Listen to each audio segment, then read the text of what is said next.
Hey my music pals, today we're going to read about Igor Stravinsky, and I'm doing things one-handed because my puppy has decided she wants to sit right here with me and get pets. So, Tashi, come here. Come here. She's not going to jump up. I'm trying to get her to jump up to see y'all. Come here. Say, hello. See, my name is Tashi, and I'm a musical puppy.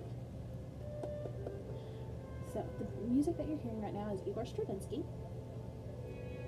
He was a Russian-American composer, widely considered the most influential of the 20th century, most famous for the ballets Petrushka, the Firebird, and the Rite of Spring.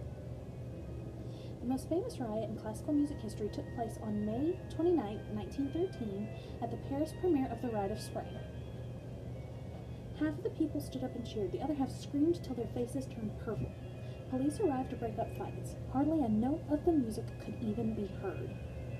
Igor Stravinsky, who had written the music, left the theater and took a taxi to a park. I have never again been that angry, he said. The most wonderful event of the year to Stravinsky,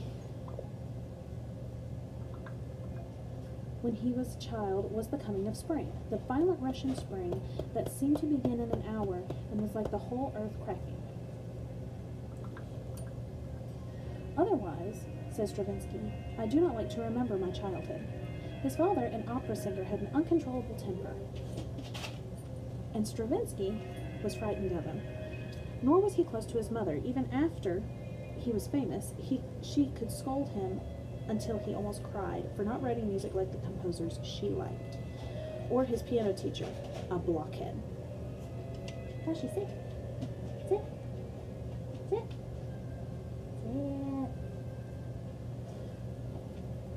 Sit. She won't sit down for pets. Stravinsky saw Tchaikovsky's The Sleeping Beauty at age 8. Started piano lessons and was soon spending 6 nights a week at the theater. Later, his parents insisted that he go to law school, but encouragement from his music teacher gave Stravinsky the idea of leaving law for music.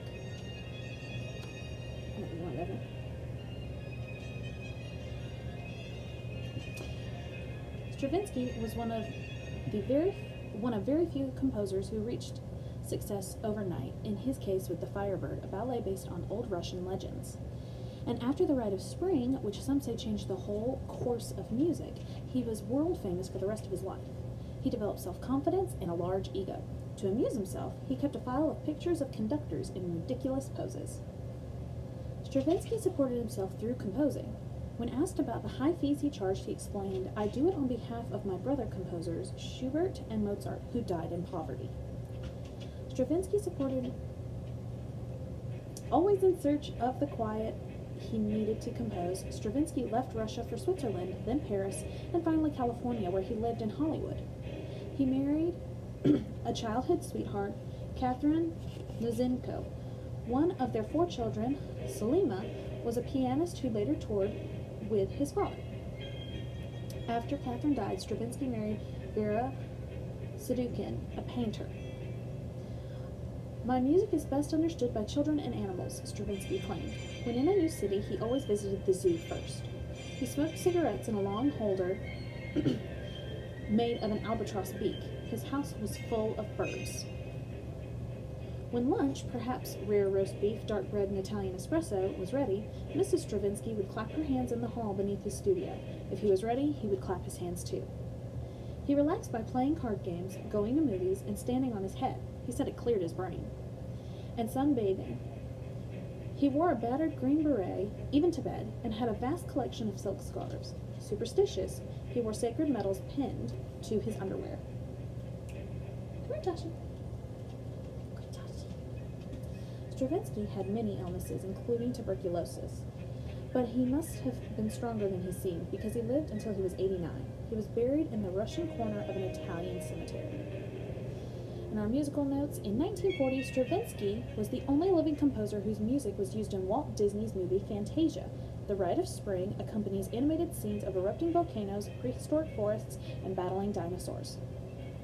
Stravinsky liked challenges and was always accepting difficult commissions. He once wrote a piece called Do Not Throw Paper Towels in the Toilet, and also wrote a polka for 50 elephants wearing ballet tutus.